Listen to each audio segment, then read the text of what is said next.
Hey everyone, I'm Megyn Kelly. Welcome to the Megyn Kelly Show and happy Halloween. Everyone has a Halloween tradition, giving out candy. If you come to my house and you just stick out your bag, you're getting nothing. There's a ritual, there's a routine, kids. And then I'll say, what do you say? And then they'll say, thank you. And I'm like, no, it's a very simple transaction. Why don't your parents prepare you? You say trick or treat, then I give you the candy, then you say thank you. Anyway, it's just a matter of time before my house gets egged. But I believe in instilling manners. Maybe you like to just scare the kids in the neighborhood. Maybe you have a haunted house. Or if you're President Joe Biden, you might bite a few babies. That's a thing.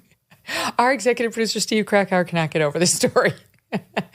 Some moments we have for me, for you, and some we have for him. We'll get to that in just a bit. And I want to remind you that we will be live here on the MK Show on election night, just 5 days away from right now. Fiver, count them. On SiriusXM Triumph Channel 111, as well as on YouTube.com/Megyn Kelly, beginning at 8 p.m. Eastern Time.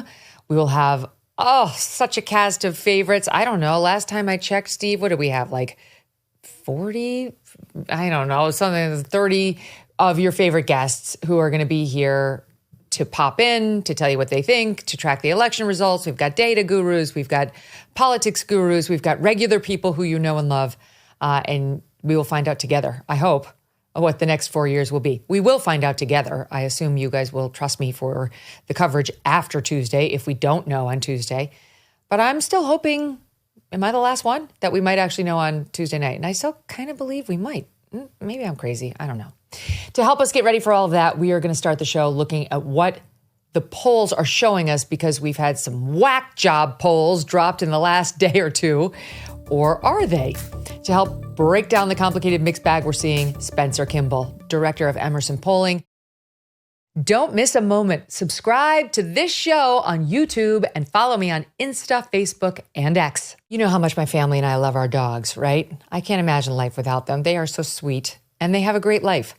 But some dogs are not so lucky. And this is why I'm so glad to tell you about Delta Rescue. It's the largest no-kill, care-for-life animal sanctuary in the world. They've rescued thousands of dogs, plus cats and horses too. They provide all the animals with shelter and safety, and most of all, with love. And they've been doing it for more than 45 years now. Look at these sweet animals. Delta Rescue relies solely on contributions to stay open, and giving can bring tax benefits to you too. Speak with your estate planner about how you can grow your estate while helping animals in need. And check out the estate planning tab on their website to learn more. We love our Thunder and Strudwick, but would like other dogs who need love to find it too. Visit deltarescue.org today to learn more. That's deltarescue.org. Spencer, welcome back. Megyn, thanks for having me again. Okay, so explain the CNN poll, okay? Because the CNN poll, everything seemed to be kind of going one way, where it was tightening and it was getting a little bit closer. And Trump was tying it up in each state, if not taking a lead.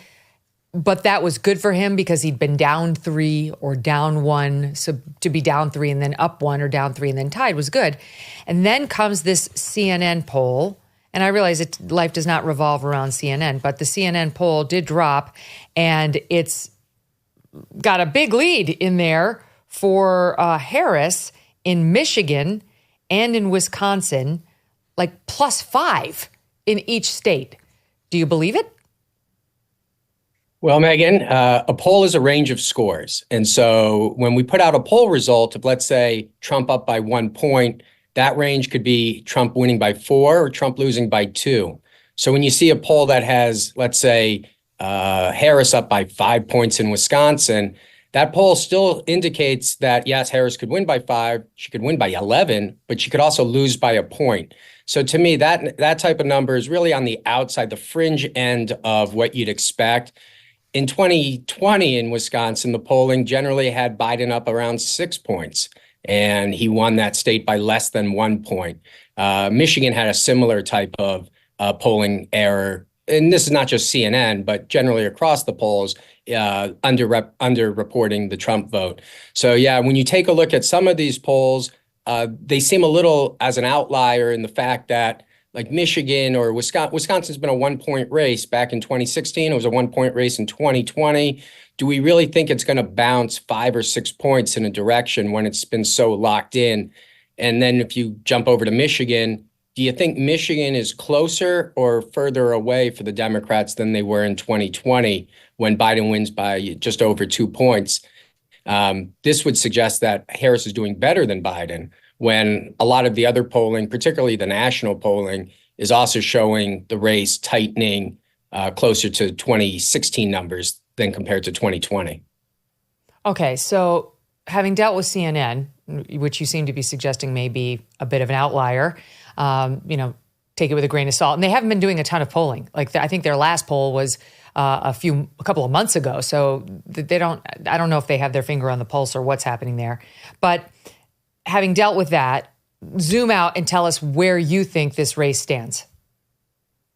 Well, yeah, if we take a look at like the big picture, remember where we were in July and August, where Trump takes this big lead when Biden is faltering, and then Harris jumps into the race, and then she appeared to take a big lead of 4 or 5 points nationally. But what we've seen really since that first debate, even a little bit before that debate, is a slow melt of that support for Harris. And what it looks like coming into the election is there's some momentum for Trump as we enter election day in some of these states. And remember, he doesn't need to win all of the swing states just to get to the 270 mark. And when you do look at that polling as a whole, for example, Pennsylvania, we don't see many polls having Harris leading in Pennsylvania. You see polls that are tied or they're slightly leading towards Trump. Pennsylvania is a key state for the Democrats. If they lose Pennsylvania, really difficult road to 270 for Harris. So that's a number that, as you take a look at, it looks like Pennsylvania should go towards Trump, and that would suggest he would have some success on election night. But if Pennsylvania does flip and stays with Harris, that opens up some other pathways that we've been seeing. But the general take is that Harris is doing slightly worse than Biden in 2020. And the question is it worse enough for Trump to be able to overtake her in states like Arizona, Georgia, Wisconsin, all within a point? Those are all states that ended up within a percentage point. The other states that are a little bit further away would be Pennsylvania and Michigan, but those are also very competitive. Most of them have it tied or within a point on either side. Okay, let's talk about possible paths, because as I was looking at the numbers today, and you can just Google those interactive maps and start clicking on what if she wins these states, what if he wins those states. Because I was looking, I compared the possible paths to the latest battleground averages, taking the Real Clear Politics and 538 averages of all polls. And for example, I looked at Georgia. RCP average has Trump up 2.4. 538 has Trump up 1.8 in the average of all polls. The latest Emerson poll, which was earlier in October, showed Trump up 1. So it looks tight, but it looks somewhat comfortable given the comparison states for Trump. Agree or disagree? I would agree. Even with our poll at 1 point, the previous poll was at 3 points. And so we were seeing some movement in Georgia, but I think Georgia is a pretty strong state for Trump. He seems to be getting along with Governor Kemp fairly well at this time. And those numbers are around, I think, what you mentioned on the aggregate, around 2 to 3 points, which, remember, Trump does better in 2016 when he wins the state, and then Biden barely takes it in 2020. Maybe it falls in between those two numbers, but it seems to be leaning towards Trump at this time. Just the makeup with Kemp should be worth 11,000 votes, you would think. We did see his numbers shift almost immediately after those two patched things up. Okay, North Carolina. There was a report earlier this week. I don't know how much stock to put in it, frankly, because it hasn't been everywhere, and the polls still show North Carolina tight. But there was a report by the Carolina Journal that she had pulled some $2 million worth of her advertising from North Carolina. And she had made like a $2.3 or $4 million ad buy, and she pulled almost all of it out. And it's not because she's running away with North Carolina. It's not like she's up 10. This is looking more like Minnesota, so why spend the money there? But it being as tight as it appears to be in the polls, you also wonder why she would throw in the towel there, given that her campaign is rich. They have a lot of money. So I don't know what's happening in North Carolina. It's strange to me that she'd pull the ads, given what I see in the polls, but maybe you can help me. RCP average has Trump up 1, 538 has Trump up 1.1. The Emerson poll, your group in late October, showed Trump up 2. Yes. And so North Carolina is one of those states that Harris is trying to win back from the Republicans. So it's always trying to win, a game on the other team's home field. And North Carolina would be a Republican home field, like Georgia is a Democratic home field, where they're trying to hold those electoral votes that Biden won, and the Republicans are trying to take that back. But North Carolina's, I always thought, was a bit of a stretch for the Harris team. This is a state that Trump won in 2016 and in 2020. It's been a state that has been pretty solid. Remember, it goes for Obama in 2008 and then switches back to Romney in 2012. So North Carolina historically would be a hard state for Harris to try to break through on. I know that the Democrats were a little bullish with Mark Robinson, the lieutenant governor gubernatorial candidate for the Republicans, showing a weak campaign against Stein, thinking that there might be some reverse coattails. But we're not necessarily seeing that in our numbers. It looks pretty, even though 2 points isn't a huge, it's still within the polls margin of error, but it's a big number to overcome for the Democrats. And I think that's maybe why she pulled some of that ad buy out of North Carolina, because if Stein is still only at 12, 13-point lead in that gubernatorial race, that might not be enough to pull her over the top. And in fact, we see much more ticket splitting when we see folks going on the Trump side, willing to balance their ticket that way. So I don't know if it's going to help Harris in that regard in North Carolina. I mean, I can see a real MAGA voter in North Carolina being like, the lieutenant governor is a hot mess. I don't believe his denials on all of his weird scandal, but I love Trump. I'm not going to make Trump pay for this guy's scandal. So I guess, we'll Megyn, see. To your point, yeah, go ahead. I was going to say, he's been down. Robinson's been down by double digits for months, and it hasn't impacted the top of the race. As you mentioned, those polls have it, tied or 1 point. It's probably leaning to Trump by about 1 to 2 points, but that's going to be a lot to overcome considering the situation. Mm-hmm. Okay, so let's go. We did Georgia, we did North Carolina. Let's talk about Arizona. RCP has Trump up 2.5, 538. Again, this is the average of all polls, and they curate the polls. They don't take any poll in these averages. They only include the top-notch pollsters with a proven record, like Emerson and others. Okay, so 538 has 2.2, so up 2.5, up 2.2 in the averages. Emerson had Trump up 2 in early October. What do you think is happening in Arizona? Arizona, as a border state, is a little different than these other states we've talked about because immigration is their top issue. So when we talk about these swing states, it's generally the economy is the top issue at around 40%. But in immigration, it drops down to about 30%, and immigration is at 30%. And then what's also interesting in Arizona, which is different than these other swing states, where females are voting for Harris and males are voting for Trump, in Arizona, both males and females are breaking for Trump. Not by the same propensity like we're seeing of males in other states, but both genders are breaking, which is unusual considering there has been a gender divide in this race. But in Arizona, it's unique. I think the immigration issue, it separates it from the other swing states.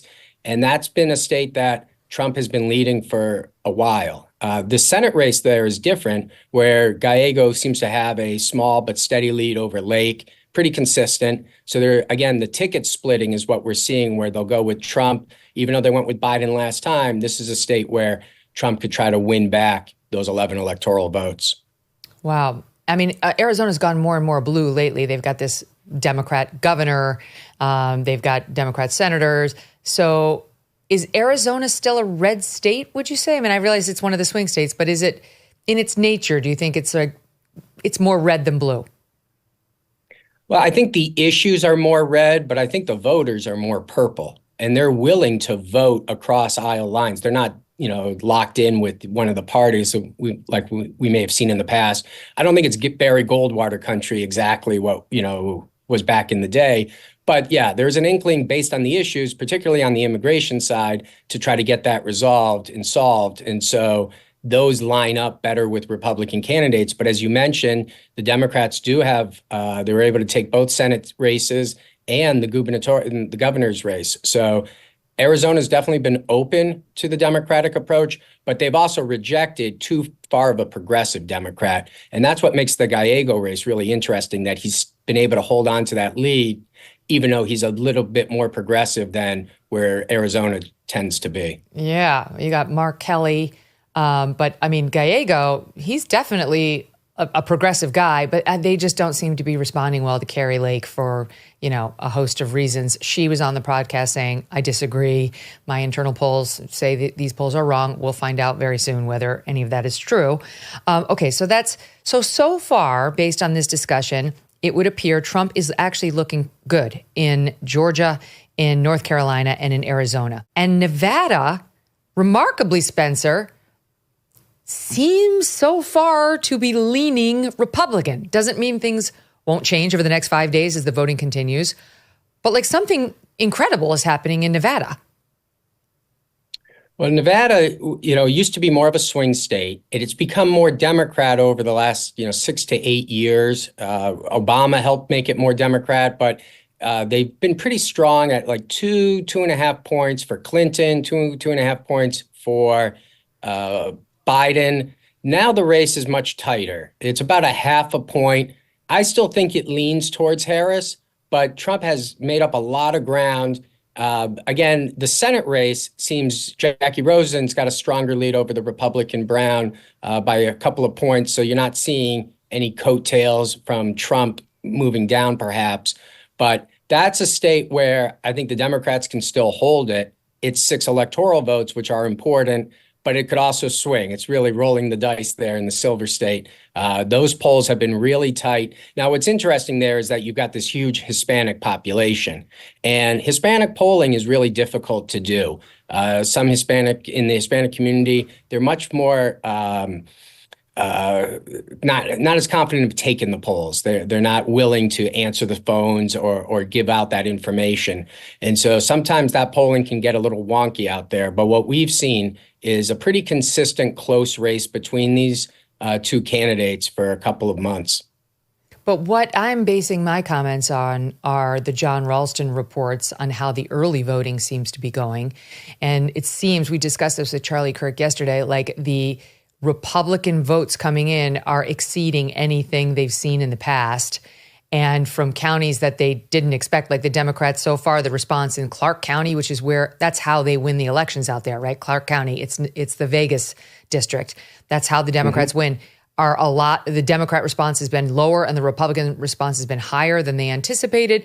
So right now, if you're Trump, you have to be feeling better than you've ever felt before about your chances in Nevada. You do. And those early voting numbers that you've referenced, it's important to see the Republicans, I believe, are +5. They're about 39% of the vote versus 34% for the Democrats in this early vote, which is counter to where the Republicans were 4 years ago. Now, are they cannibalizing their election day vote, or is there even more Republican vote that's going to come out? If that's the case, then Trump will take the state because he's leading right now in the early voting. I presume the Democrats will get a push through their culinary unions or other groups out there to try to match that vote. But those are important numbers to follow over the next few days, because if the Democrats don't match that 39%, the conventional wisdom is the Republicans will have a better day of get out the vote effort and should be able to maintain whatever advantage if they have one on election day. Well, it'll also really be interesting to see whether the culinary unions and so on do what the Teamsters did, where the pressure from the top is to get out and vote and to vote blue, but the rank and file don't listen. They don't want who the people who are running the union want, and they go into the voting booth and they do what they think is right. So, it's just with Trump, it's not as clear cut as it used to be when it comes to the union vote. So I don't know. I'm not sure the Harry Reid union machine is going to be as helpful to the Dems as it has been.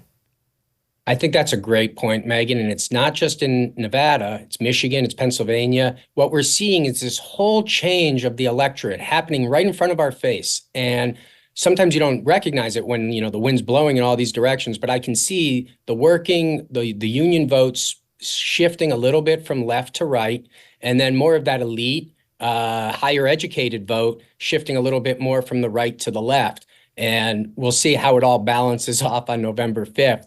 But it seems as if the electorate is being shaken up this election cycle. Okay, so of the 4 states I just listed, which would give Trump the presidency, North Carolina, Arizona, Georgia, and Nevada, which is the one most likely to go blue and not red? Nevada. Yeah. Okay. So that would be 6 electoral votes over to the blue side. And that would mean Trump would need to win one of the blue walls. He would have to win Wisconsin, Michigan, or Pennsylvania, which are tougher. I think that's a tougher road. I mean, again, Nevada, as you point out, is more of a blue state, but given the weirdnesses we just discussed, might not be ungettable for him. So which of the 3 blue walls is he looking the best in? Wisconsin, Michigan, or Pennsylvania? So in our polling, we've seen him strongest in Wisconsin. And Wisconsin was a state that he lost by half a point. Remember, Michigan and Pennsylvania, he loses by a larger amount, about two points in Michigan, about a point in Pennsylvania. Remember, Nevada is a state where, in 2020, Nevada is a state where Biden wins by just over 2 points. So out of those states, Wisconsin was the closest of them. And what we've seen pretty consistent in all of our polling is a 0 to 1 point Trump advantage. And it's not a huge advantage, but we have consistently seen in Wisconsin polling underrepresent Trump. So in all of the polls, not just the Emerson poll, every poll out there generally has underrepresented Trump in 2016 and again in 2020. And when I say it's like 5 points, 6 points. So to me, anything in Wisconsin that's tied, the conventional wisdom is that Trump will take it because we're underrepresenting. It's not intentional. I would want to capture everybody's opinion, but it's just historically, you got to look back at your track record and say, what states are harder to poll than others? And that happens to be, it seems, one of those states. Why is Wisconsin so hard? And by the way, Trump is working Wisconsin. That's where he was just last night in the garbage truck, in the garbage suit, praising Brett Favre, all for good reason. But why is Wisconsin so hard to poll? It's hard to know. We would have to do more research into it. But when we look at our poll results, then when we look afterwards, what we find is that the white male misrepresents their vote total. So in the past, they've underrepresented their interest in Trump. And so we monitor that group and see if they're voting more consistently this time around. But that's what we've seen in the past is, a couple of groups, particularly in the Midwest, they maybe give us answers that they think we want to hear as opposed to what they really think. And that can impact some of these poll results. And it's important that when we're trying to capture opinions, particularly in 2016 and a little bit in 2020. So if I asked you if you're a Republican, well, I don't think every Republican's the same these days. You have the George Bush Republicans, and now you have the Donald Trump Republicans. So it's important that what we're seeing in the polling is we can see who they voted for in the past. We ask them who they voted for, and we're hoping that gives us more consistent numbers that if they voted for Trump in the past, they'll stick with him this time or vice versa, as opposed and to have the right representation of Republicans. So we don't want, 40% Republicans, but 30% are really more Dick Cheney, George Bush Republicans that aren't in line with never Trumpers. And so that's where the polling, I think, can get off, where it looks right, but it's the type of people that they have in that sample that are off. And that's what we're looking at internally in Wisconsin. We're hoping to get a little tighter out there. You have to have follow-up questions after Republican, how do you feel about the UFC? How do you like McDonald's? How do you feel about Diet Coke and Hershey's? Whatever. Trump's little nuggets about Trump and see how they react. Okay, so that was Wisconsin, which I should tell the audience. RCP has Harris up 0.2. 538 has Harris up 0.8. And Emerson Polling late October showed Trump up 1. Okay, so now we're still talking blue wall, one of which Trump would have to get if he does lose Nevada or any of those other states in the Sun Belt we discussed. Michigan, RCP says Harris is up 0.5. 538 says Harris is up 1. Emerson poll late October showed Trump up 1. Michigan is super important and super weird this cycle in terms of, I don't know. It just seems like with the Muslim vote, and they seem to be warming up to Trump. And we had that mayor of Dearborn or near Dearborn endorse Trump, and he was Muslim. And a lot of Muslims polled say They believe Trump will end the war in the Middle East faster than Harris would. And we had Charlie Kirk on yesterday saying there are a lot of Muslim men who frankly don't want to vote for a woman. There's still, a strain of sexism in certain areas of the country and certain religions, certainly. So what do you make of Michigan? So Michigan is probably Harris's strongest state, but probably a toss-up. And it's their strongest state because she won it by the most out of these swing states back in Biden won by the most in 2020. So this is a state that she's going to try to carry. This is a state where Trump won in 2016 by less than a percentage point. So he's trying to win this state back, and he's shown that the state's willing to vote for him. They've also shown willing to vote for the Democrat. I think last cycle's, the midterms gubernatorial election was a bit of an outlier where Whitmer wins by over 10 points. I don't expect Michigan to be a 10-point state. I don't, even that in the Senate abortion. race, this seems to be closer to a 2 to 3 point race.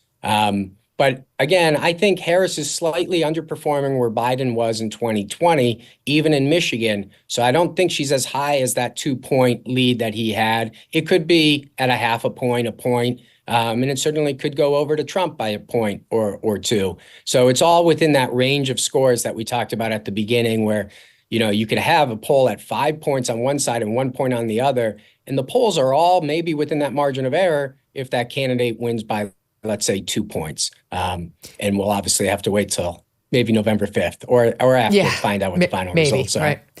Okay, and that leads me, my friend, to Pennsylvania. Pennsylvania, RCP shows Trump up 0.8. 538 has Trump up 0.4. And Emerson Polling late October showed Trump up 1. And there's now a Monmouth analysis out, a poll from October 24th to October 28th showing it tied. This would be, it's only 824 Pennsylvania registered voters in here, not a huge amount, and 3.8 percentage point margin of error. And the headline out of this poll is Trump's prospects hinge on low propensity voters. So before I get to that, because I do want to talk to you about, the Trump's challenge of getting the guys up off of their couch to get them down to the polling station where women tend to run and men tend to I don't know. And that's a challenge for him. Before we do that, let's just do Pennsylvania on a more macro level and these numbers. This has been the tightest state. It's been the most contested state. Each one will be devastated if they see it goes to the other, her especially, Kamala especially. But where do you think Pennsylvania is? What are you thinking about?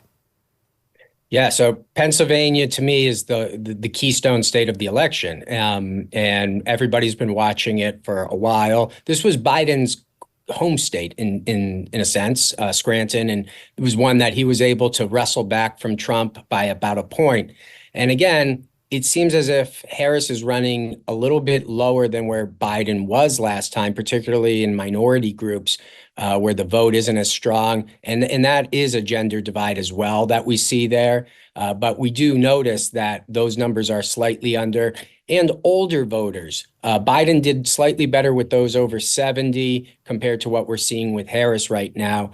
And so that's why we see that, Pennsylvania is a toss-up, slightly leaning towards Trump, as her numbers are slightly underperforming where Biden's were. And I'm not sure where the bounce is going to come back from her. If you notice at that poll, in the aggregate of those polling, when's the last time Harris was leading in Pennsylvania in one of these polls? Generally, it seems to be tied or slightly towards Trump. So we'll see. Maybe there is this hidden female vote that the Democrats have discussed that might come out. And again, these races are close enough that if there's a 2-point, vote, if there's 160,000 people that are part of that hidden vote. But what we've seen over the last 8 years is that Trump has the hidden vote. And we'll see if it reverses this cycle. But if not, Pennsylvania seems to be a pretty a pickup opportunity for Trump as well. Well, now's as good a time as any to discuss the weirdness of the polling. In 2022, we expected the red wave. It didn't come. They had been obviously overestimating Republican support expected at the polls that year. And we were all shocked to see it did not materialize. We were used to them underestimating the Republicans, at least when Trump's around. And in this case, in 2022, they overestimated. It was post-Dobbs. The electorate was pissed, and women did turn out to the polls to make that clear in places like Michigan.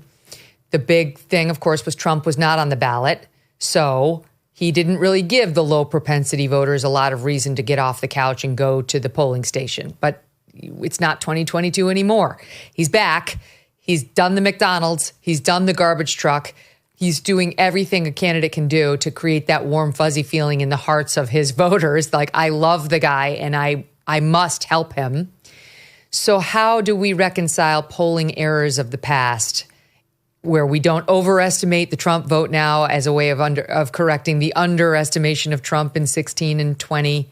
Like, it's another way of asking, are the polls right?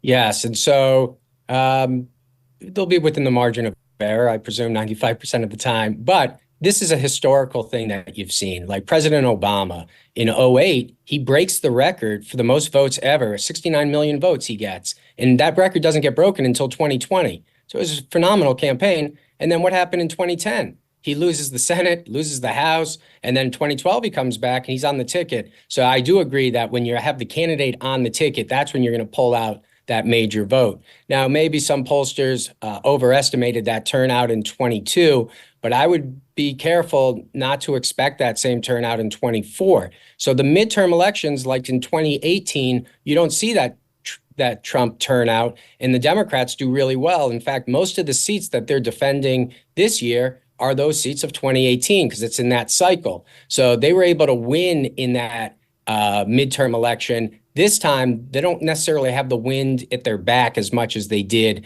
in those midterms. Now it's a little bit more in their face. And we saw already in West Virginia, potentially in Montana, maybe in Ohio, maybe in other states, some of these Senate seats swinging back to the Republicans, which would be an indication that you do have a different turnout in 24 than we have in these midterm elections.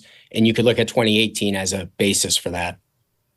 Okay, so interesting. By the way, audience note, we have Sheehy from Montana on the show tomorrow, so that'll be interesting shortly before the vote. All right, so back to that Pennsylvania poll and the Monmouth analysis that I said. They conclude Harris does best among high propensity voters. Trump's path to victory relies on turning out enough low propensity voters, people who don't have a very consistent history of getting to the polls, be it in a midterm election, a special election, or even in a presidential election. I mean, I'm thinking if I'm looking at that, I'd rather be in the Harris camp. I'd much rather have to, my whole base made up of people who never miss a vote. So how does this factor in? Well, one, it's a presidential year, and that's going to be our highest turnout election out of any election that we hold. So midterm elections, what do we have? About 50, 55% turnout. Here, it should be 60-something percent turnout. So you have your natural turnout models. That's what's happening with the electorate, is that it's not just high propensity, low propensity. The low propensity is your working class person who doesn't vote in these off-year elections, doesn't vote in municipals, doesn't vote, but they vote once every 4, once every 8.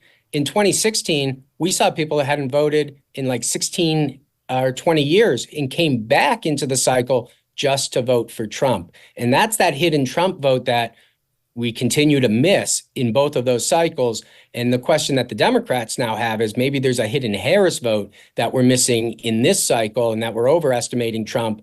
But based on what we've seen in the past, I'm not there. If there's going to be a hidden vote, it's most likely going to be the Trump vote. However, just anecdotally, we've noticed there's a lot more like Trump enthusiasm, number of signs, number of people out there, as opposed to 2016, where there was more of a spiral of silence regarding a Trump supporter. Here we see that Trump supporter is pretty loud, and that we presume that they're going to be engaged in the surveys and the polls. But there is still skepticism amongst Trump supporters to take these surveys and polls. And that's what might be leading to some of the under or overperformance by Trump compared to the poll numbers. We have dear friends in Bucks County, Pennsylvania, and they I know you can't go by lawn signs, but they were saying they've never seen so many, that it's overwhelming. People are wearing it loud and proud. Spencer, I know you've got to run. What a pleasure. You're great. Thanks so much for being here. Oh, Megyn, thank you for having me. Have a great day. Yeah, you too. Don't you guys love Spencer? I love Spencer. He's so clear and he brings you through it in a way that you can really understand.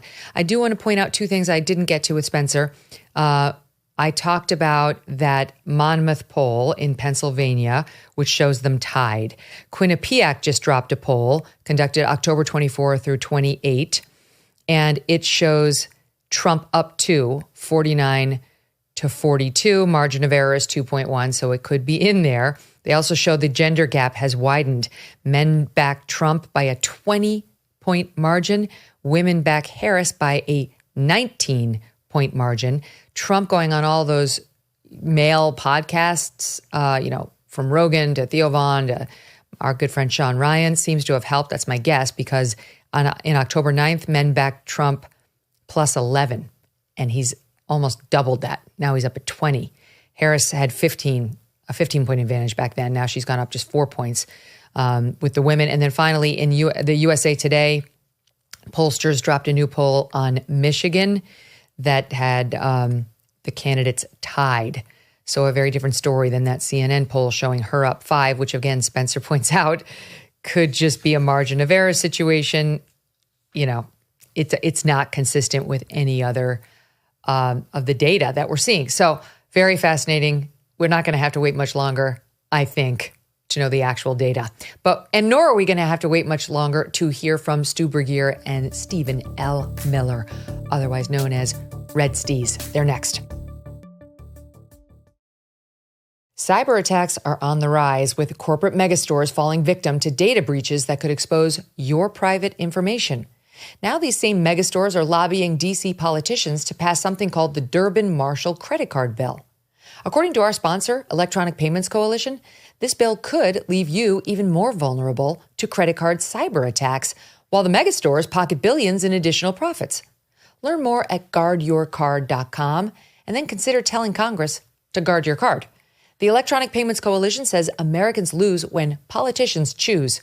Again, that's guardyourcard.com. Joining me now, Stephen L. Miller. He's a contributing editor at The Spectator and host of the Versus Media podcast. He's also a must-follow on X. You can find him at RedSteeze. And Stu Burguiere. He's host of Stu Does America for The Blaze. Guys, welcome back. Great to see you. I don't know if you heard any of Spencer, but there's a little greater pep in my step after listening to him, because Emerson Polling is right down the middle. They call it like they see it. They're not like a Trafalgar where they're trying to bend over backwards to find it. And I like Trafalgar. Don't get me wrong. I'm not disparaging them, but he seems pretty bullish on Trump's chances in really 7 out of the 7, Michigan being the one that he says might be most likely to go blue, but not to count Michigan out either. I mean, Stu, I know you take a close look at this stuff for The Blaze. What do you think? I think he's right on the money. You're right. Emerson is one of the best at this. And I think, you're at a situation where it's a really close race. Everybody knows that. I think the momentum is toward Trump. And I think if I were had to be one of the candidates, I'd rather be Donald Trump in this race. That being said, it's really, really close. And I think Nate Silver's model, to give an example, has it at something like 39% chance that either one of the candidates wins all 7 of these swing states. I think it's 24% chance for Donald Trump to win all 7 and a 15% chance for Kamala Harris to win all 7. And if that happens, it's going to feel to all of us like it's a blowout, like we're going to have over 300 electoral votes. Everyone's going to be saying how this is a mandate. At the end of the day, though, it's a really close election. It really could go either way. It's Halloween, and I'm scared. What do you think? I mean, what I was saying to Spencer was, just looking at the map right now, it looks like Arizona, Georgia, and Arizona, Georgia, and North Carolina are I don't want to say Trumps, but are definitely leaning Trump. Those are 3 states in which I think he has a very solid chance of winning. And then I think Nevada so far looks amazing. Spencer said he thinks Nevada could still go blue. It has a history of going blue. It's not like a red state. It's just that the early voting data seems better than expected for Republicans. But what do you think of that analysis, RedSteeze?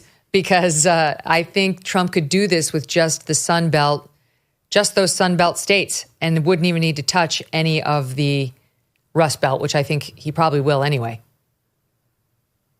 Yeah, I'm not a huge polling or election prognosticator. There's one detail I think people are really overlooking, and this isn't a conspiracy. This isn't mass voter fraud. This isn't stop the steal or anything. But in 6 of the states that Trump needs to win, if Pennsylvania, Michigan, Wisconsin, Arizona, Nevada, North Carolina, all have Democrat governors with Democrat appointed Secretary of States. Michigan's already said we're not going to have our results for 2 weeks. Pennsylvania doesn't even start counting mail-in ballots until Election Day.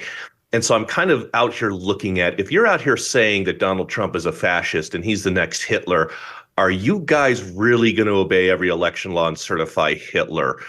You saw Mark Elias, who is a Democrat powerhouse lawyer. He's also part of Kamala Harris's election team. He's the guy that led the charge to get Trump thrown off the ballot in places like Michigan and Colorado, where it almost succeeded. And you just saw how in one of these states, they basically said they're going to be allowed to count ballots even 3 days after the deadline, the legal deadline. And I think that this is something that is laying a blueprint where even if ballots come in postmarked that shouldn't be counted, we just saw what happened in Michigan with a Chinese national who cast a vote, and he's being charged with a crime, but Michigan's sitting here going, his ballot's already been counted, nothing we can do.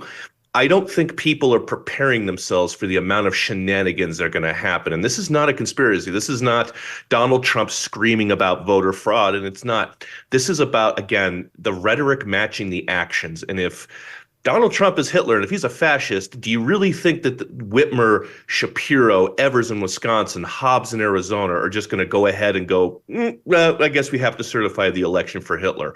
So I didn't mean to kind of throw you a curveball here, but all this talk about I know, I'm not sitting here saying like all this talk about polling and stuff like that, and Trump's close and he may eke out Michigan. I'm sitting here going, this is why local elections are so important. This is why, losing Arizona with Kerry Lake as a governorship in 2020 was so important, because 5 or 6 of these swing states all have Democrat governors with Democrat appointed Secretary of States. So if you guys think that this is all just going to be neat and tidy and, election night, there went Pennsylvania, and there went Michigan for Trump, I think you guys need to buckle up, because we're about still 3 months out from knowing who's actually going to win this election. It most likely will get kicked up to this. Yeah, it most likely will get kicked up to the Supreme Court. And now you understand why all of these stories about Alito and Thomas are coming out. Now we have another one from Jane Mayer, who's out here. Alito belongs to some Catholic men's group, and they're trying to make it sound like it's Opus Dei. And so they're laying the ground. Good. Because you can't get rid of the Supreme Court. I hope it does wind up in the Supreme Court, because they can ignore for the first time in forever, we finally controlled that 6-3, and they can cry liberal tears when it goes up there, because those justices will do the right thing. They're not going to want it to land in the Supreme Court. It is a buzzkill, but Stu, I don't know. I'm Pollyanna-ish on it, I guess. I actually think we might learn as soon as election night, and I think it could potentially be a blowout. Sadly, it could be a blowout either way. But I still think we actually might know on Tuesday night. Do you think I'm nuts? What do you think? I think I'm kind of with you in the idea that it is actually really possible. I mean, it's not crazy to see that, if Trump has the normal polling error in his favor, there's a really good chance that we know. For example, if he wins Georgia, North Carolina, and wins Pennsylvania early, and he knows it, we kind of sense that by 1 or 2 points, there's a good chance that he has won the Electoral College. And, Stephen pointing out that all sorts of shenanigans happen afterwards. Who knows with that? But I think it's definitely possible. If a polling error goes in Trump's favor, he probably sweeps all 7 of those. And if he does that, you're going to see maybe not, we're not maybe completely sure. Like in 2016, we weren't completely sure. Still some people calling for Hillary Clinton not to, concede, but we pretty much knew. And I think that sort of thing is possible. In 2016, I will say, though, we knew, we just couldn't believe. That was the problem in 2016. It was like, there's no effing way that just happened. What? Right? Like then in 2020, it was a little bit more clear, but Trump, that could happen. What happened in 2020 could happen this year, where you go to bed thinking one candidate won and you wake up finding out another one has won because of the mail-in vote, which I think will be substantial, but not as substantial as it was in 2020 during the peak of COVID. So that's why I Yeah. feel a little bit more rosy about the possibility of knowing on Tuesday night. Now, maybe that's just my history of, covering lots of elections on Tuesday nights for Fox News, and we always knew. So I'm kind of trained to believe we could know. Things have changed, as we know. Okay, I have spent a lot of time suggesting Trump could win. It is also possible that Kamala Harris could win. And there is a question about whether the polls are right at all, whether we should be listening to the polls at all. Here's Harry Enton over on CNN in SOT 2. So I went back and checked out whether or not a party outran the polls 3 presidential election cycles in a row in the key battleground states. It's never happened. It's never happened. 0 times since 1972. So if the polls are going to underestimate Donald Trump once again, that would be historically unprecedented. Now, maybe you want to make the argument that Donald Trump himself is historically unprecedented, but what normally happens is the pollsters catch on, hey, we're underestimating, we're not taking into account some part of the electorate. They make adjustments, and I think that helps to explain why we have never seen that the same party has been underestimated 3 times in a row in presidential elections, at least over the last 52 years. If we went back to 2020, right, all the polls, Pennsylvania, Wisconsin, Michigan, those 3 key Great Lake battleground states, they favored Trump by a wide margin. But there was this group of pollsters that actually had Trump out ahead. And indeed, Donald Trump's best polls in 2020 were 8 points better than the poll averages in those states. So there was this idea, this universe, hey, maybe the averages are really underestimating Donald Trump. This time around, the question that I had was, are there still these polls that may indicate that the averages are really underestimating Donald Trump? This time around, there's really not the evidence for it. The best polls for Trump actually only have him running about 3 points ahead. So I wouldn't be surprised if even this is indicating, hey, wait a minute, these polls that suggest that Trump will do better than the average are actually too good for Trump. And what do we see in 2022 in Michigan, Pennsylvania, and Wisconsin? Well, it turns out that the average poll in those states actually underestimated Democrats by 4 points. Because if it turns out that the polls underestimate Donald Trump, or underestimated the Democrats, like they did in 2022, what happens? Well, Kamala Harris wins a sweep because she wins all these Great Lake battleground states. She wins down in the Southeast, and she wins down in the Southwest, and she gets the 319 electoral votes. How do you like that for possible outcome, Stephen? I think it's all Calvin ball at this point. I do agree with Stu that the momentum seems to favor Trump. There was a great post somebody had on Twitter that said in 2016, Trump was having fun. In 2020, Trump was not having fun. In 2024, Trump is having fun again. And so I look at this and I go, again, I'm not a pollster, I'm not an election prognosticator. I would say what Stu said, if you wanted to be the 2 candidates right now, who would you rather be? And I think I would rather be Trump. And again, with North Carolina, Georgia, and then I was paying attention to Nevada, some of these states here. And now there's even talk that Colorado was kind of leaning towards red. So if that happens, look out. If you see anything like that. Or New Hampshire. Yeah, I think Virginia. The idea that that all 7 of these states are going to go one direction, I think is not likely. And beyond that, I can't give you much expert analysis. All right, Stu and Steeze, stay with me. And after this break, we will get to Trump, garbage, Kamala Harris's meltdown over Trump's comment on protecting women, and Biden eating the feet of babies. The feet. It happened. You won't believe the video, but we'll show it to you next. The Genucel Dark Spot Corrector is back. It's back on sale with their amazing fall promotion. You can save up to 70% off, but it's for a limited time, so get it now before it's too late and before it goes away. Don't just take my word for it. Stephanie from Santa Cruz, California writes in, quote, I have skin damage from years in the sun. Love this product. It's great even at my age, end quote. Sunspots, brown spots, discoloration, even red inflamed patches all disappear in front of your very eyes. Genucel's guarantee is simple. You will see results the very first day, guaranteed, or you'll get your money back.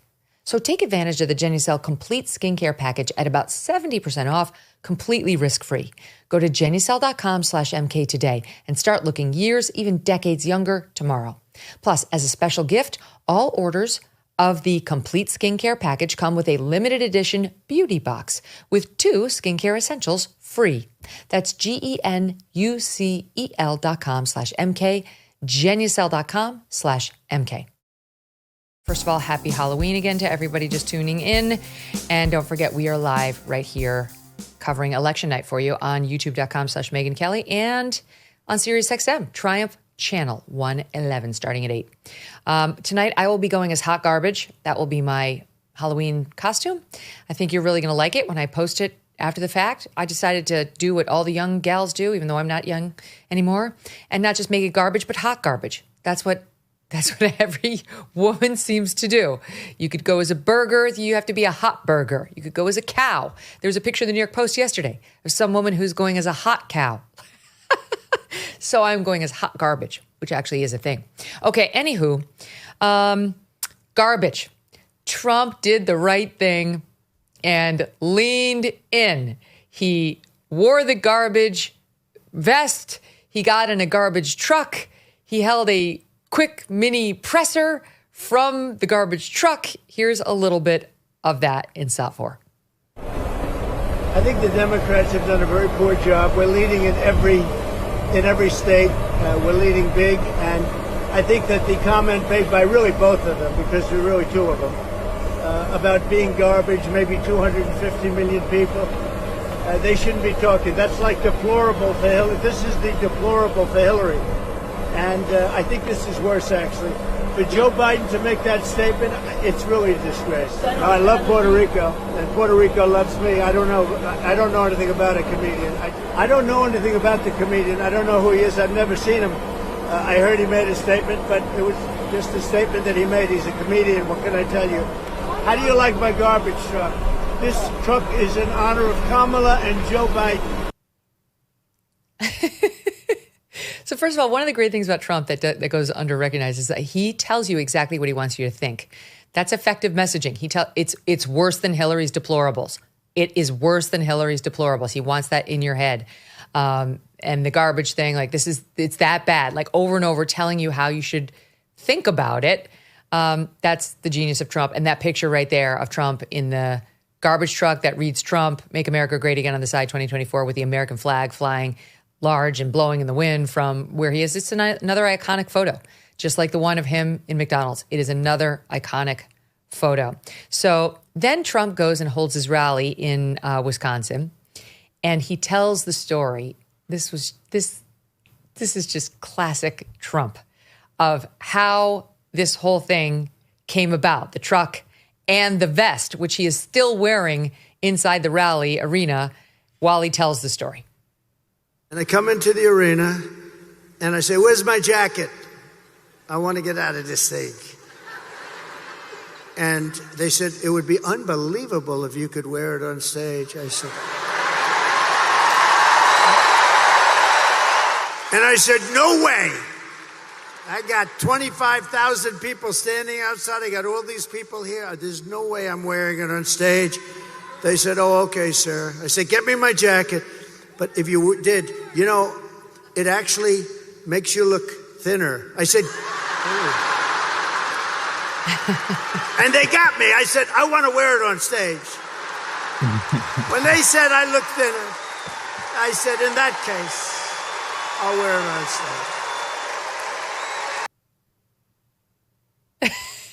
It's classic, vintage, right on point. And then he adds the following about the difficulty in getting up into one of those huge garbage trucks, which would be hard for most people.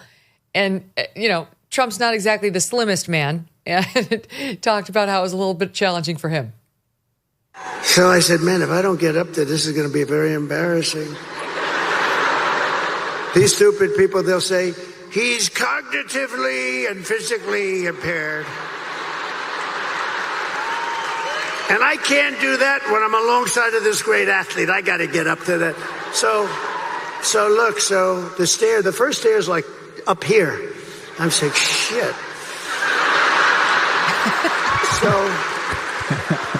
So I had the adrenaline going and I made it.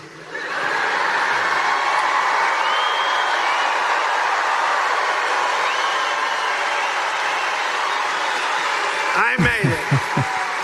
And then I gave a little news conference from the front of the, they asked their wise guy questions and everything. And then we drove about 2 feet. I got out. got into the plane. So good, Stu. I didn't know Hitler was so funny. I mean, that is a hilarious Nazi right there. It really is. You know, I will say, if I was in the meetings before they started scheduling this thing, the McDonald's thing, you're going to go on stage in your garbage outfit, I think as a campaign advisor, I'd be like, no, dude, please don't. You're going to look like Dukakis with his head out of the tank. It's going to be terrible. And there's just something about unique about Trump where he can pull these things off. I mean, this was endearing. He's a funny, endearing guy when he wants to be. And I think if you look back to 2016, Stephen kind of mentioned this earlier. If you go back to 2016, he was kind of this new guy, and he had his funny moments. He was still sort of an entertainer to most people. And then 2020 was sort of like, you know, it was a little darker. It was more of an insult comic version of Trump at times. Right now, he's just got the vibe right. This is smart campaigning, putting him on these podcasts. It's where he shines. He's able to be honest and kind of, authentic. I mean, Kamala Harris is completely incapable of having moments like we just saw. She can't do it. And because she can't do it, she can't go on the Joe Rogan podcast for 3 hours. She can't have these moments that are connecting with people. And Trump, look, it's still a very close election. A lot of people hate his guts. He may very well lose. But it won't be because he's Hitler. It won't be because any of that stuff is true. He's a pretty entertaining guy. And that's why, he was one of the most famous people in America before he started running for president. Stephen, we're getting to know Trump in a way many people have never seen him before. He's talking about his personal life more, like on Joe Rogan, his reaction to the White House, some of the behind the scenes things that we saw in, say, Tucker Carlson's documentary, Art of the Surge, even some of the behind the scenes video that they've released of him with his boys backstage of the one debate, calling them sweetheart and honey, like his grown boy's sweet. And then this, right? He's self-deprecating. He's making fun of his size. He's making fun of how hard it would be to get into a garbage truck like that, his vanity. I think this is actually very effective. And to Stu's point about the Dukakis thing, Ian Sams, the spokesperson for the Kamala Harris campaign, like just a complete hack, tweets out, who would have dreamt that he'd have not one but two Dukakis moments in one campaign, putting out the pictures of the McDonald's picture and him in the truck, like completely not getting it. And in that one tweet, you look at it and you think, I'm starting to get why they're doing so poorly. Like I don't know that Kamala Harris is all that well served by this team. Ian Sams is the comms guy who famously put out the Jussie Smollett lynching tweet. And so that, just so you know the context of who that is. Yes, he is. What? Oh yeah, 100%. You generally know how effective Trump's stunts are based on the reaction of the people who don't like him. And this has been the case for years. And this took me back to 2016 when people didn't think he was going to win. It's like, how can we actually go for this? There was an interesting moment. You may not remember it, but Trump went to Pennsylvania and he stood in front of like a wall of garbage. And you had several journalists and people in the media like clowning on him about the advance team. And they're like, who thought this was a good idea for Trump to go to this garbage plant or a recycling plant or whatever it was, and stand in front of this wall of garbage. And then he also did a thing where he put on the hard hat, and they all kind of goofed and clowned on it, and it worked. And he won that state. And so I take things like this, they're funny and they are political stunts, but you take things like this, and to kind of echo what Stu said, Kamala Harris could be doing this stuff. The whole McDonald's thing was both hey, I kind of want to go and do this, but it's also a thing to question if Kamala Harris ever worked at McDonald's, which nobody is saying she hasn't. There's just no evidence that she has. She could have gone and done that. And this is, to me, kind of why this is effective, is like what he said. Trump can go on Joe Rogan and just, BS for 3 hours. Kamala won't do that for one reason or the other. Trump can go to McDonald's and work the fry. The fact that she let him get in front of that before her is mystifying to me. And so I looked at this thing from 2016 when, again, he's at this recycling plant in Pennsylvania. We'd never seen a Republican do that. We didn't see Mitt Romney, stand in front of just a wall of recycled aluminum and talk to voters. And that's kind of the whole effectiveness of what Trump did in 2016. We can go through the antics and we can go through the brashness and all of that, but Trump started talking to voters that the Republican Party hadn't been talking to for decades. And that's why he is effective at doing these kinds of things. We can laugh at the gaudiness of the orange vest, but that hits different for people. He's somebody who he's largely allowed to rise to power in the Republican Party because he's speaking to people that the Republican Party has ignored. Mm-hmm. That's right. I mean, honestly, one of my questions for Donald Trump at that first debate, I think it was at the first one back in 2015, was how long have you been a Republican? Because Trump wasn't. He was a Democrat, but Trump was just kind of more nonpartisan. He had his issues that he cared about and he understood. And he mentioned this on Rogan. Like you kind of got to run, you got to pick one. You can't run independent. It doesn't work out well.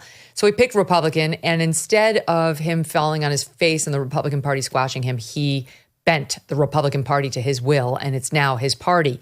And that's why he's getting such a different coalition. They're putting him over the top. Now, he just likes slapping the crap out of politicians. That's it. And no base feels more betrayed, right or wrongly, by their politicians than the Republican Party. And Trump just tapped into that. He just went up on stage and made fun of Marco Rubio and made fun of Rand Paul and made fun of Jeb Bush. And that's really all that the voting base wanted at that point. Now, not everyone took so well to Trump's appearance last night in the garbage truck.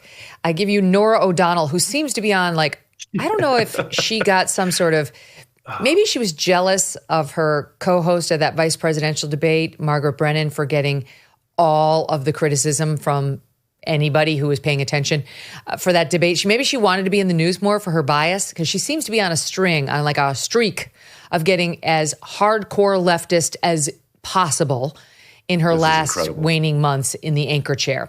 Here she is last night on the CBS Evening News. He landed in Green Bay just a short time ago and then pulled this campaign stunt, speaking to reporters from a garbage truck, proof that he and his supporters are giving no grace to a gaffe by President Biden, where he, in his explanation, inadvertently called Trump supporters garbage. This, of course, was in response to that racist joke about floating garbage told at a Trump rally just last weekend. Vice President Harris is distancing herself from the negativity and trying to drive home her unifying message that if elected, she will represent all Americans. Oh, my God. It's different hearing it. I saw it written in my packet, Stu. Stop going on CBS. That is amazing. That's really incredible. God, she had everything in there about, like, that would show the bias. That's like his campaign stunt. He gave no grace to poor Biden, who clarified. Meanwhile, here's Kamala Harris with her unifying message. Oh, and a joke was told, a racist joke at a Trump rally without attributing it to some comic nobody's heard of. Like, who told the joke? Could have been Trump, right? Like, everything's in there, Stu. Yeah, it's so true. And it's like, if you go back and you look at, like, the way they reacted after 2016 in the media, I think you get a real window into what's happening right now. In 2016, there was this idea that, and it's part of the hell of my life is to have to watch the mainstream media every single day and react to it. And when you saw the reaction after 2016, there was this idea that maybe people would kind of wake up and say, well, maybe we are in a little bit of a bubble here. Maybe we don't recognize what's going on in the rest of the country. There was this sort of, don't take Trump literally, take him seriously thing. And maybe we need to wake up a little bit and understand, like, what's the real motivation of regular people in the center of the country. And you thought that might be what they took from it, if they were being honest. But of course, they didn't go that direction. Instead, the lesson they really took out of that election was to say, we should have never covered the Hillary email scandal. Because the fact that we gave any opening at all to that, even though most of our coverage was to disprove it or say it wasn't a big deal, the fact that we alerted to anyone to that at all kind of puts the blame for this Trump thing a little bit on us. And next time, we're not going to let that happen. We saw as we got to 2020 with the Joe Biden laptop, they didn't let it happen, right? They shut it down. They didn't cover it. They banned people from tweeting it at the time. They did all the things they needed to do because they look at this as almost like a legacy, right? I can't be seen as someone who didn't do my part. My part was to make sure every single word I said pointed people to the right direction, led those stupid horses to that glorious water. And they tried it. They've been trying it. I think the American people have woken up. But you have to think, if you go back a decent amount of time before the internet, all this stuff probably would have worked on the American people. Thankfully, there's at least a way for us to push back and get the truth. And I just don't think stuff like Trump is Hitler is going to be effective in this environment. I hope I'm right, but, of course, who knows? What's amazing, though, because this one's not even Trump as Hitler. It's just like the bias in every phrase that she offered was readily apparent. And trust me, I have sat in front of these cameras on network news, and I know exactly how it works. At that level, they have a writer who takes the first crack at the script. Then you would have a producer, and on CBS Evening News, you'd have an executive producer look over the script before it went into the prompter. And you would have the anchor look at the script before she read it to make sure she's comfortable with what she's about to say. So at least that level of review happened before Norah O'Donnell got out there and said it was a campaign stunt. It was, he gave no grace to poor President Biden, who's clarified the remarks, and he was only responding to that racist joke that was told at the Trump MSG rally, by whom, I'll leave it to you to figure out, could have been the big man himself. And, oh, by the way, here's Kamala Harris with her unifying message. It's dripping with bias. It's obvious enough for a 5-year-old to see. And they saw it too. They just don't care. They know she's not winning. She might be tied, but she's not winning. And they truly are in a panic. They will do whatever they can now to stop her. And that was reminding me of Stephen's opening point. I want to give you a little bit more. Lawrence O'Donnell will not be outdone on the excuse making for Joe Biden. And here was his take on how Joe Biden didn't really say that half of the American people, those supporting Trump, are garbage. SOT 8. Do so, they had to refuse to listen to the actual sentence Joe Biden spoke. They had to refuse to look at the written words of that sentence. They had to refuse to understand English grammar. They had to refuse to understand what a singular possessive is. They had to refuse to understand what apostrophe S means. They had to refuse to remember what they learned in elementary school about the English language. The terrible campaign reporters and commentators who are covering this campaign, it's not all of them, just the terrible ones, are completely exploitable by Donald Trump, and Donald Trump knows it, which is why Donald Trump, the stupidest candidate ever to run for president, climbed into a garbage truck today. Oh, God. Possessive apostrophe gate. They don't understand apostrophes. That's what went wrong there, Stephen. Trump went and did like this stunt in the vest in the garbage truck. Kamala Harris needs to come out wearing an apostrophe costume for Halloween. Like watching the American media try to will an imaginary apostrophe into existence is a top 5 thing. And I've been doing this a while. This is a top 5 thing I've ever seen. And they know how bad this was because you can see the gears grinding in these people about how do we explain this one. And it's kind of like Sideshow Bob doing the die bar die tattoo on his chest. He's like, no, this is the bar the. No, there's a comma there. You just didn't see it. It's absolutely incredible. And like I said, you can gauge the level of panic based on how ridiculous their reaction is. And that has a lot to do with Norah O'Donnell. Hold that thought. Okay, let me give you another one. You don't like that one? You don't like Lawrence O'Donnell? Why don't we try out Kelly O'Donnell over on NBC? Here's her theory. SOT 15. If you look at about a minute's worth of the remarks from President Biden when he was speaking to Latino groups last night, that context appears more clear. Also, it's important to know that the president always has that battle against stuttering, and that seemed to be apparent in this as well. We're left in a position now, as anyone who looks at this, to make their own assessment. His battle is his brain is applesauce. Well, here's what's interesting. Here's what it kind of irritates me because I know some people who have a stutter, and I've seen them stutter. And when they're trying to say something and the stutter gets in the way, they then say the thing again. They clarify. If the stutter actually makes them say something which they didn't mean to say, which is, by the way, not how the stutter works, then they clarify it the very next sentence. That's not what he did. He went on and started attacking the guy from a different point of view. He didn't say, oh, I didn't mean to say that half of Trump's supporters or that all of Trump's supporters are garbage. He didn't do that. He just kept going. And by the way, even when he, quote, clarified, he said, oh, this is what I meant to say, after the fact in a tweet that he sent out. This is what he didn't say. You misunderstood me because of my stutter. Yeah, this also comes after a week after he said we have to lock Trump up, and Joe Biden is the head of the Justice Department of the executive branch of the United States government. And so a thing there is, Lawrence O'Donnell is who he is. Kelly O'Donnell is the president and the acting head of the White House Correspondents Association.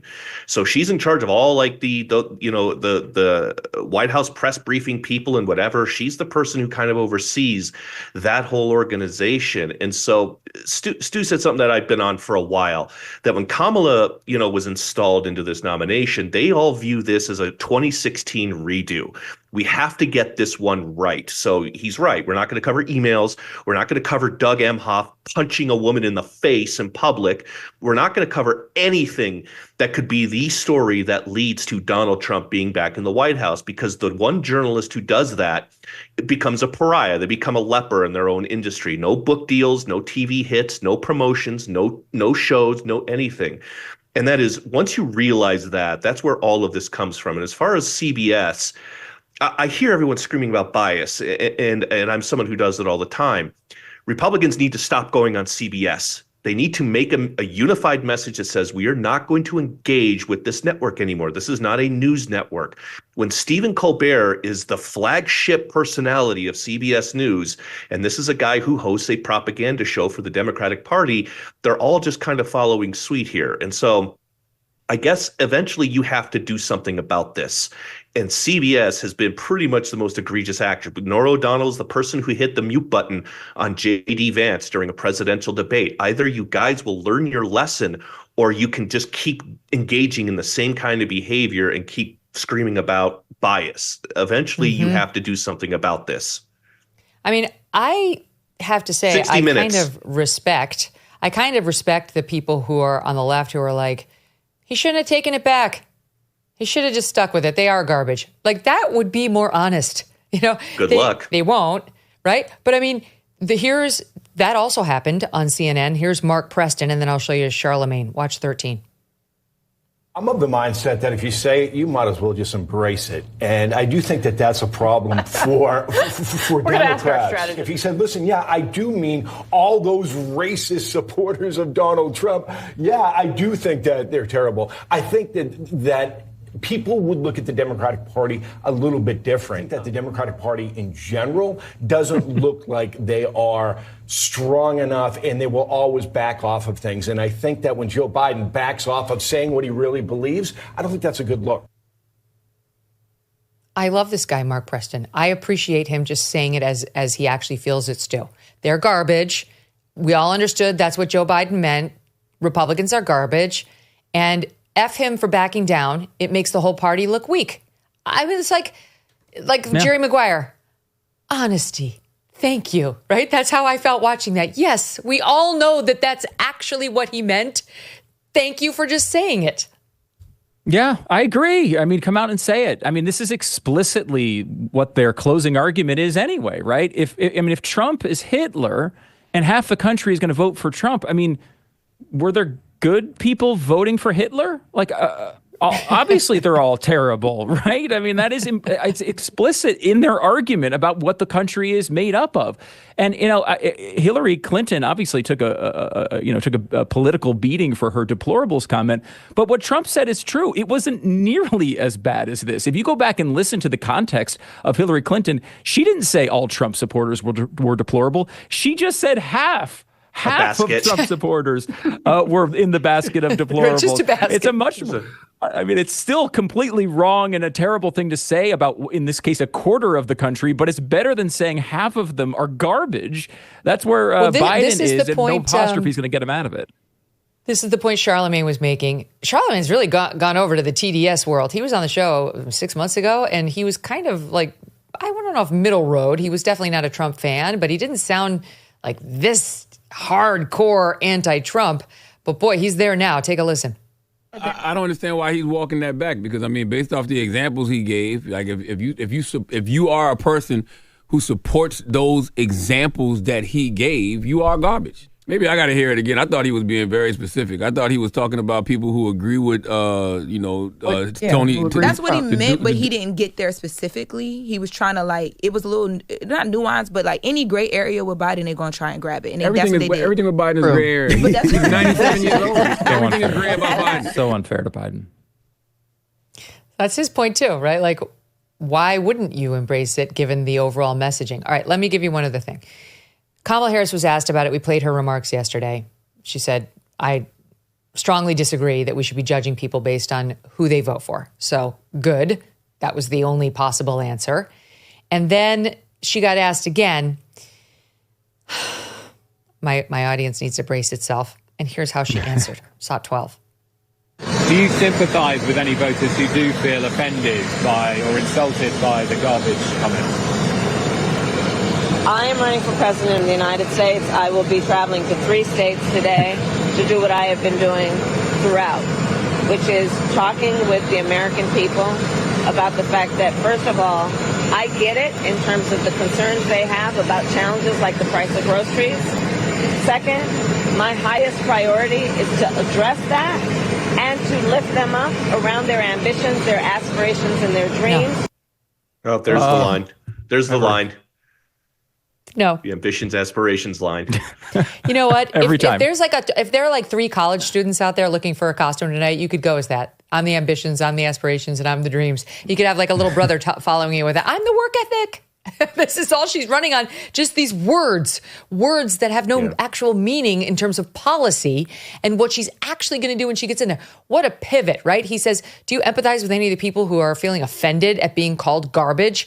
And she says, what I can tell you is I understand they have, right, I come from a middle-class family and they have ambitions and aspirations and dreams, Stephen. Yeah, I still maintain Kamala Harris, the person, doesn't actually exist. This is a performance by an actress. She pantomimes. She doesn't make eye contact. She's always just kind of doing the same gestures for whatever she does. This is a well-orchestrated circus, and it's a stage show. And in the end, it might work. They're really trying to Obama-ize this woman by having her hang out, spend the final 2 weeks on the campaign with Hollywood celebrities who are the last people in this country who don't have to worry about inflation or dreams or aspirations. And so, and this is a big thing going back to like Joe Rogan, which is, and Megyn, next time I'm on the show, I am going to demand you come to me and we're going to limit this to like 15 minutes. So I'm just going to let you know this. But it is this sense of entitlement. And this is what I don't get about this campaign, is just kind of how it missteps every kind of step of the way and how tone deaf it is. And so she's in a position where she can't distance herself from her boss because her boss decided to put her name right up there next to his with, a little dash in there. And so when he goes off and he does this and she has to spend 3 days explaining it, her people are just kind of like, can we just dig a hole in the woods in Delaware and get rid of this guy by now?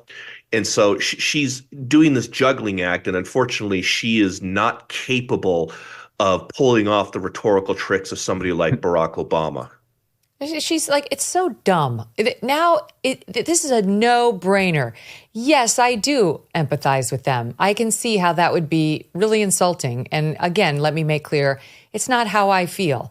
And I think Joe Biden tried to clarify what he was saying, but let me be perfectly clear on how I feel. That's it. You don't have to.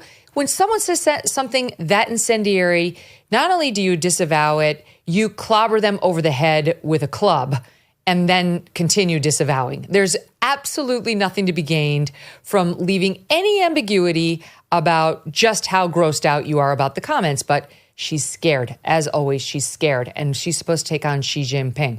All right, so the leftist media and their supporters and her supporters, they're also concerned about the Joe Biden comment. It's bad. Trump's not wrong. It is worse than deplorables. Enter the Lincoln Project.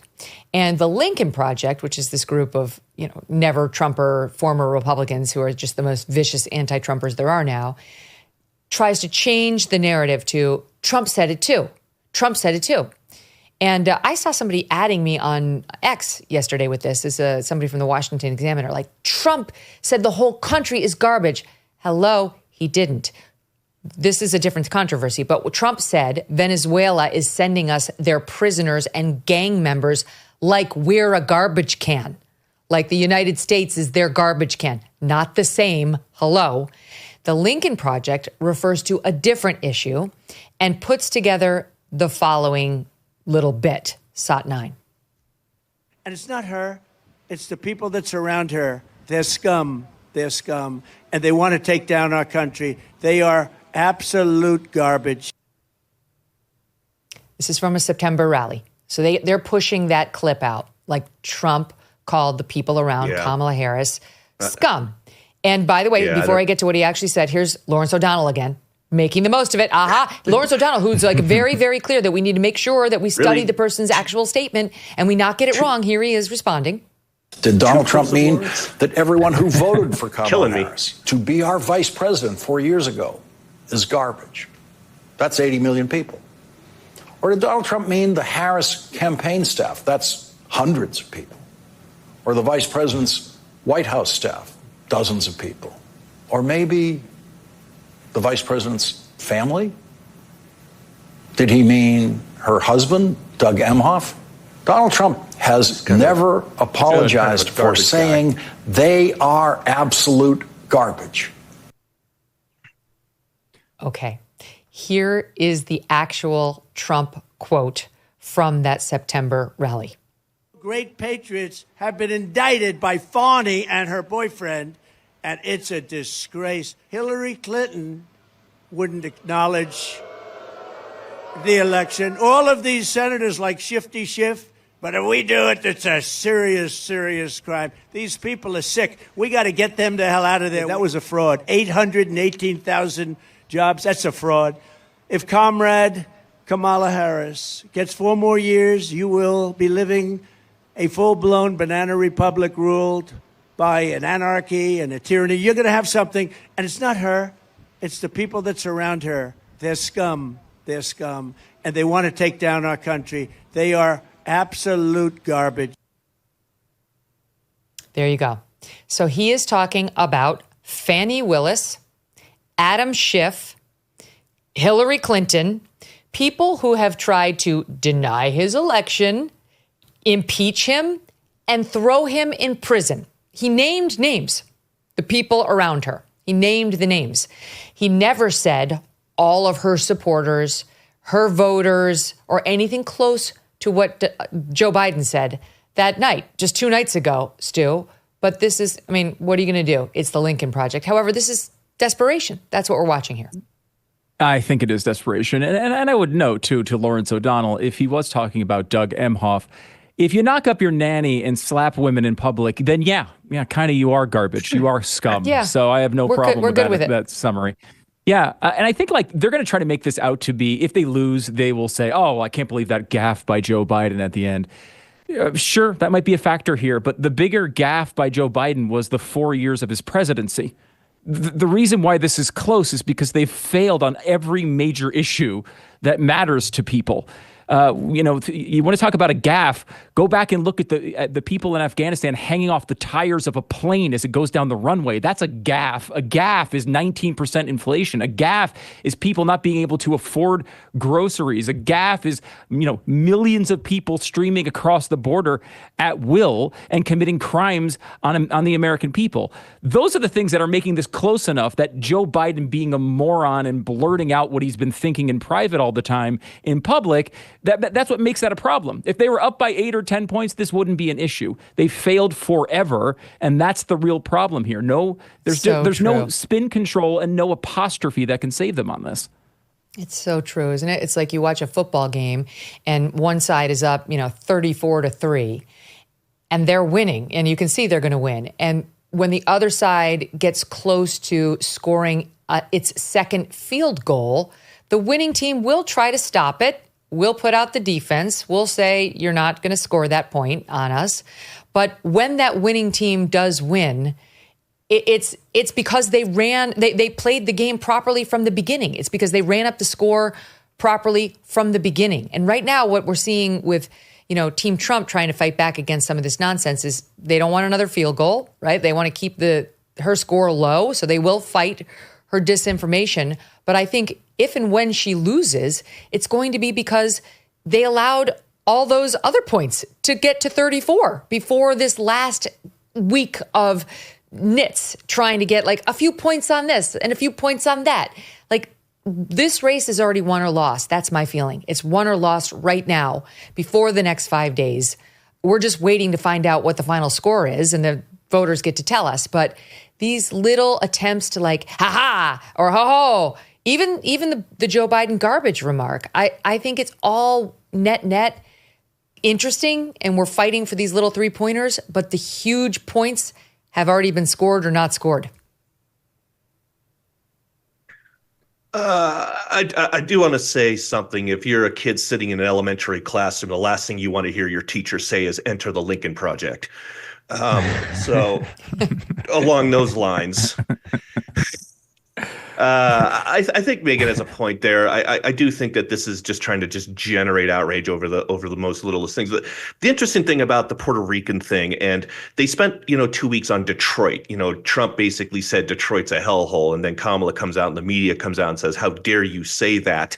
And this is kind of the whole virtue of the media and the left, which is they run Detroit into the ground. It's the first American city to declare bankruptcy. It's been single party rule for 70 years. Everybody knows Detroit is kind of a freaking hellhole, but you pointing it out is more offensive than actually turning Detroit, which was a great city, a great iconic city for American motors and architecture and everything. You're not allowed to point out what they actually did to Detroit. It's just offensive that you're observing what they did to Detroit. And this is kind of the whole dynamic of the American media, which is the Republicans seize, Republicans pounce, and all of this stuff. So you're not allowed to point out that the Clinton Foundation basically bankrupted the island of Puerto Rico. You're not allowed to point out that, Puerto Rico's electrical grid is something that dates back to the 1800s.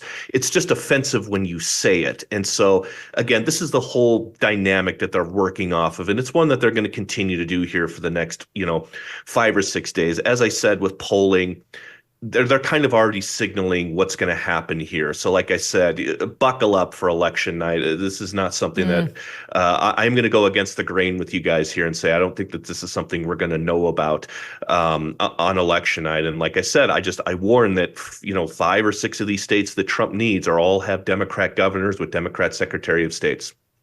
Yep, it definitely could matter. All right, let's take a quick break and we'll come back and we got to talk about Biden eating the feet of babies. It's a thing.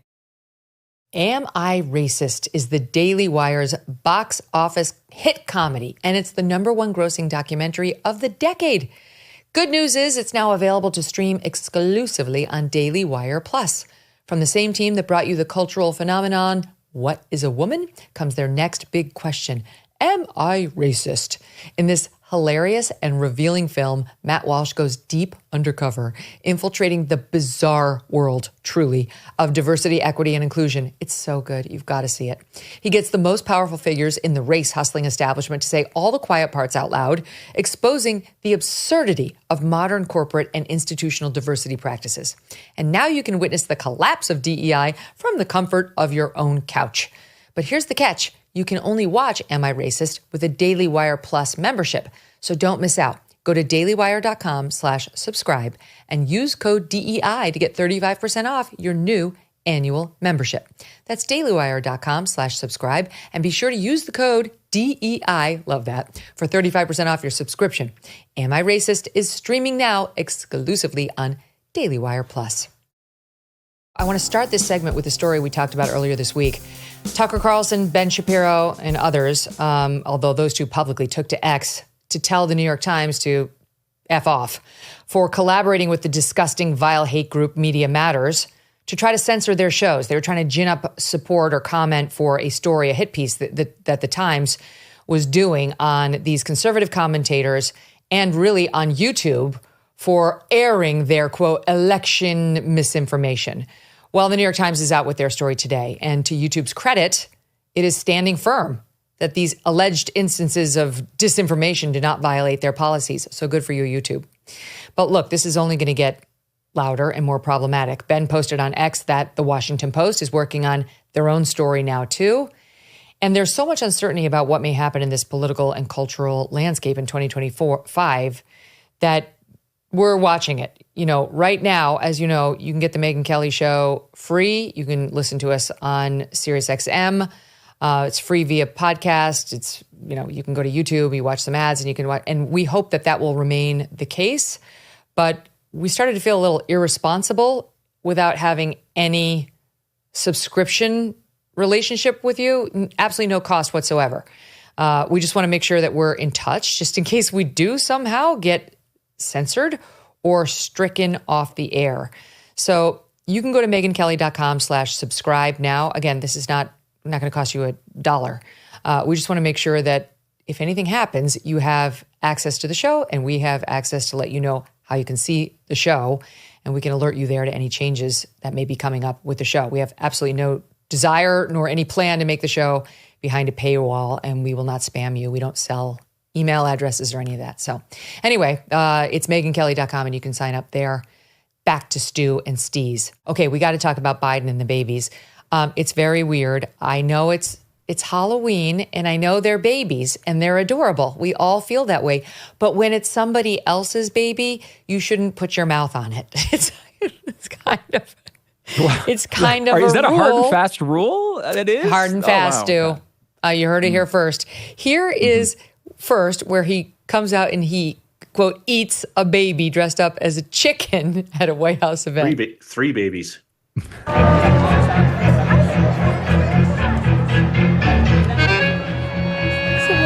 Somebody added the Jaws music.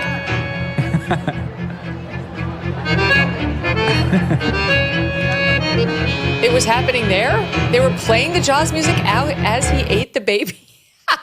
The baby doesn't look upset, we should say, for the record. I was going to ask about that.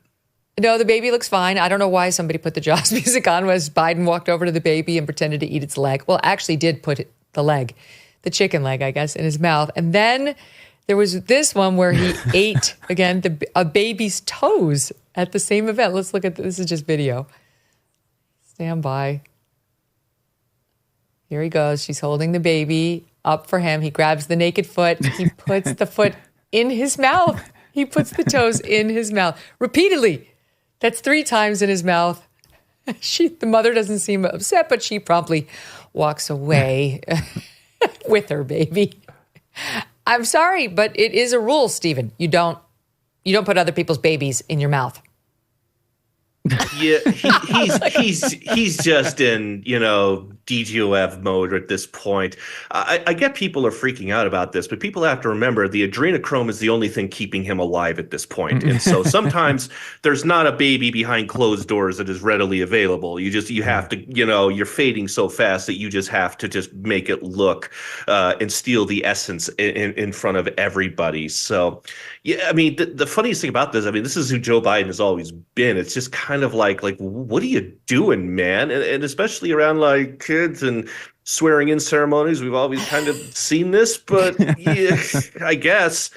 And this is another thing. We all remember like Trump putting the candy bar on top of the Minion's head, and that was all funny. And then here's Joe Biden like treating a baby like it's a chicken wing, or whatever. And it's just like, yeah. At this point, you can tell Democrats are like, yeah, we're ready to be done with this. Look, this is the baby's foot fully in his mouth. Said, I'm sorry. When my kids were babies, where you can. What I understood was like, especially when they've got like a onesie on and they've got their like adorable thighs. Everybody wants to squeeze a baby's thighs, but normally no man would ever do such a thing. Normally another mom would come over and say like, "Oh, can I?" And you'd be like, "Sure," or you'd be like, "Oh, he's not feeling well," if you didn't want it.